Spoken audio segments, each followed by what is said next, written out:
Moving forward, the next feature that we have is the embedding the telemetry using ICE. So this is more about knowing about our on-prem customers, though we have some way of knowing our SaaS customers. Via ICE, we are trying to capture the data. So this is more about like to know about our customers, know about the customer usage or how they are using our applications. We wanted to know about the adapters that they are using, certain functions that they are using, like are they using orphans or are they using comment visibility, or more of like knowing what all the functionalities that they are using on ConnectALL. So this is again a progressive approach that we have taken. So we have started with collecting some metrics to this point. I'll tell you what all the metrics we are collecting, and then we'll keep incrementally working on it to add more function to it. So for now, this is only to understand the usage. We are not capturing any data. I really wanted to call it out if we have questions like, are you capturing any data? No, there's no data that we are actually capturing. We are only trying to understand how customers use our applications, and we also have kept this on configuration. So there is a property that we are provided in our connectall.property file, and it goes like enable.ice.telemetry. So this property by default it is true. If there is any customer who thinks that, or they are not pretty comfortable, or they think that okay, we are collecting the data, they can go ahead and turn it to false. We have provided that option so that you can handle these things. But again, as said, this is only to collect data of how our application is being used by the customer. We really wanted to know what type of adapter that they are using, or we wanted to know what additional functionality that they are using, what version of ConnectALL they are using, what version of OS the customer is in, or the database flavor that we are using, right? So these are all some details that we are collecting. I'll quickly walk you through what we are collecting. Before that, on our license page, we have done a few changes. First thing is like we have added this environment that says this is more for the licensing team, but we have added an environment that says whether it is a non-production environment or a production environment. Usually all our customers has as a staging environment as well as a prod environment. So when a license gets generated, they'll be given two licenses. One is a non-production license.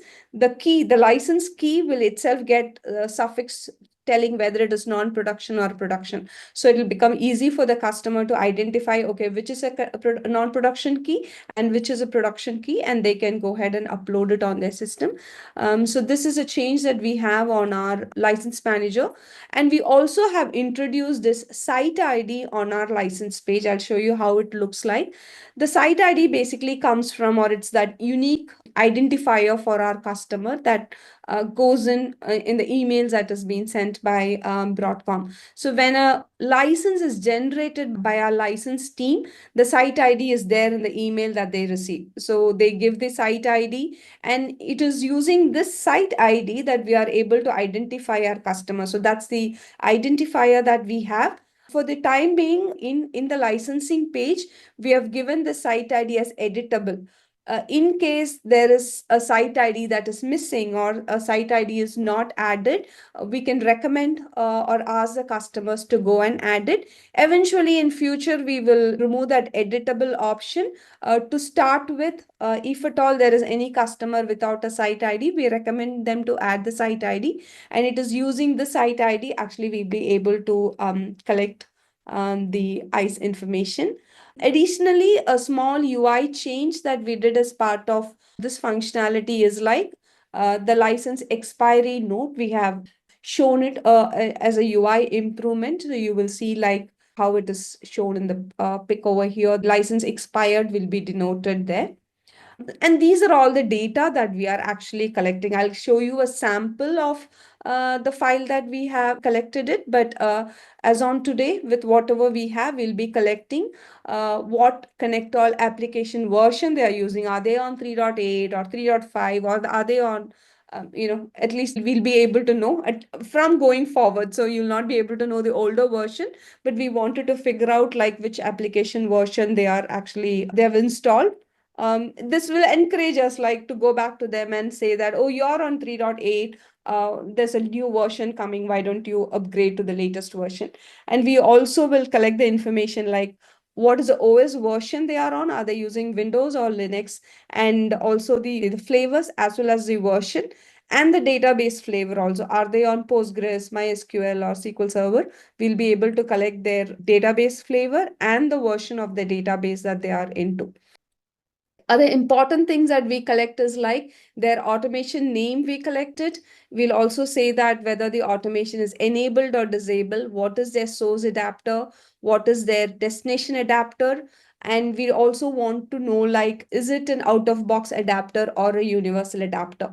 And conflict that has been set is comment author enabled, disabled, orphan strategy enabled, disabled. Are they having any business scripts associated automations issue type? This is more important that we wanted. Are they using like, is it a story or a bug or an initiative? Whatever that issue type, we'll actually will be collecting. And the transacted metrics like, number of automations created, number of records created, number of records updated, those details all we'll be collecting. So these are the sample in which we get collected. And once we have all these data, we'll be putting up into our Looker Studio. We'll create dashboards, which will help us to know more about our customers. So this is what we have on the telemetry. Thank you.